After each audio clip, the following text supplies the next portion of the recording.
ગિરીશ સરવૈયા, જિલ્લા home guard commandant Jamnagar. જિલ્લા home guard દળ છે એ માનદ દળ છે, એટલે એમાં ફરજ બજાવતા હોમગાર્ડ સભ્યોને રેગ્યુલર ફરજો કરવા માટે કોઈ દબાણ કરી ન શકાય, પરંતુ જે જરૂરિયાતવાળા અને જે લોકો હોમગાર્ડ રેગ્યુલર ફરજો બજાવે છે એમાં પણ ઘણી વખત દરેક પોલીસ સ્ટેશનમાંથી ઘટના અમને કાગળો આવતા હોય છે।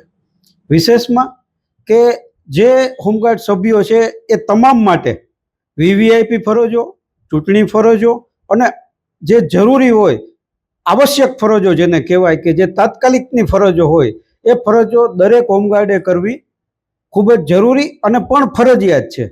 તો દળની અંદર આવા જે હોમગાર્ડ્સ છે એ લોકોને અમે વીવીઆઈપી ફરજો અને આવશ્યક અને જરૂરી ફરજો માટે ફરજ માટે પોલીસના આદેશ મુજબ ફાળવતા હોઈએ છીએ।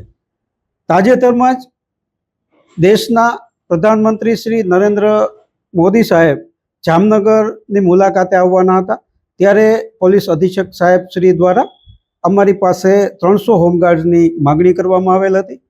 જે અનુસંધાને મેં જિલ્લામાંથી જુદા જુદા યુનિટ અને શહેરમાંથી 300 હોમગાર્ડ્સ ફાળવેલ હતા।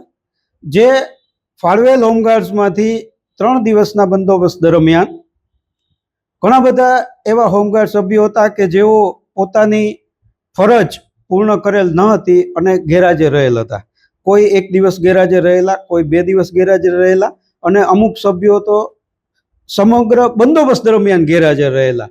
આવા ગેરહાજર રહેલા કુલ 58 સભ્યો અને ત્યારબાદ બીજા 4 સભ્યો, એમ ટોટલ 62 સભ્યોની યાદી મારી પાસે પોલીસ અધિક્ષક શ્રી સાહેબ દ્વારા મોકલવામાં આવેલી।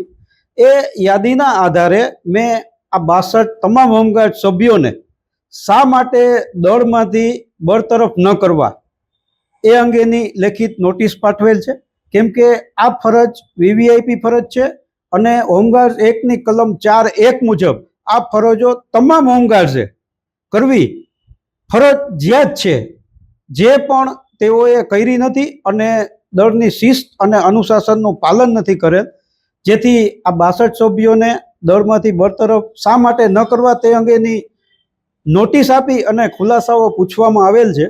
જેના તમામના ખુલાસાઓ આવ્યા બાદ જેના ખુલાસા યોગ્ય જણાશે તેઓને ચાન્સ આપવામાં આવશે અને જેના ખુલાસાઓ યોગ્ય જણવામાં નહીં આવે ને જેના ખુલાસાઓ માન્ય રાખવામાં નહીં આવે તેઓની સામે હોમગાર્ડ્સ એક્ટ મુજબ આગળની કાર્યવાહી કરવાની ફરજિયાત જરૂર પડશે।